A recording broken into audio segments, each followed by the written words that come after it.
जिसने लता मंगेशकर को पहचाना। मास्टर गुलाम हैदर की अनसुनी कहानी। जब हम लता मंगेशकर, शमशाद बेगम या सुधा मल्होत्रा जैसे नाम लेते हैं तो हमें एक बात नहीं भूलनी चाहिए। इन लेजेंड्स की आवाज को पहली बार किसी ने पहचाना था और वो थे मास्टर गुलाम हैदर।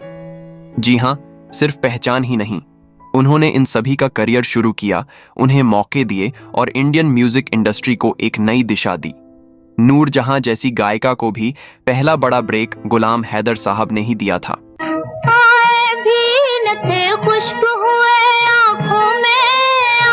पार्टीशन से पहले वो भारत के सबसे बड़े संगीतकारों में शुमार थे और जब विभाजन हुआ तो वो पाकिस्तान चले गए, लेकिन जाते जाते भारत को सबसे बड़ा तोहफा देकर गए लता मंगेशकर। उस दौर में गायकी का एक ठहरा हुआ स्टाइल था, भारी और नाक से निकलती आवाजें जैसे शमशाद बेगम,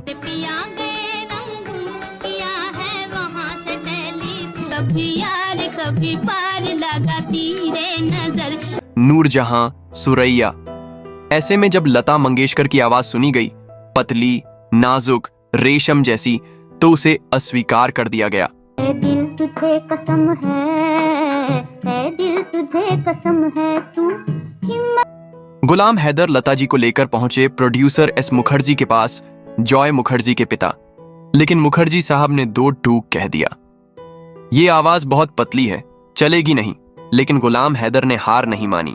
वो बोले, यही आवाज एक दिन पूरी दुनिया पर राज करेगी।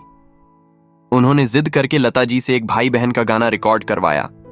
हालांकि वो गाना कभी रिलीज नहीं हुआ, पर इस रिकॉर्डिंग में बहन का रोल लता जी ने निभाया और भाई के लिए प्लेबैक किया एक नया लड़का, जिसका नाम था मदन मोहन।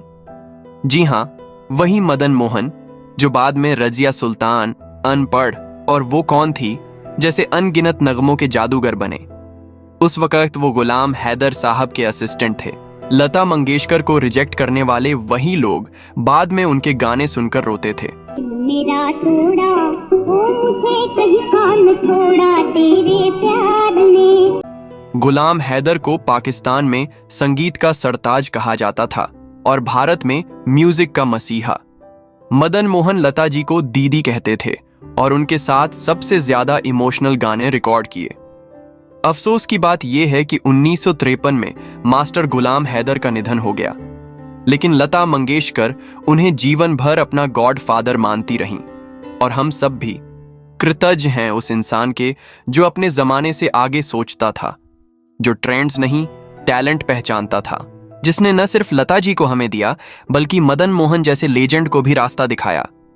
अगर आपको भी ये कहानी प्रेरणादायक लगी तो लाइक जरूर करें और ऐसे ही म्यूजिक के अनसुने किस्सों के लिए सब्सक्राइब करना ना भूलें।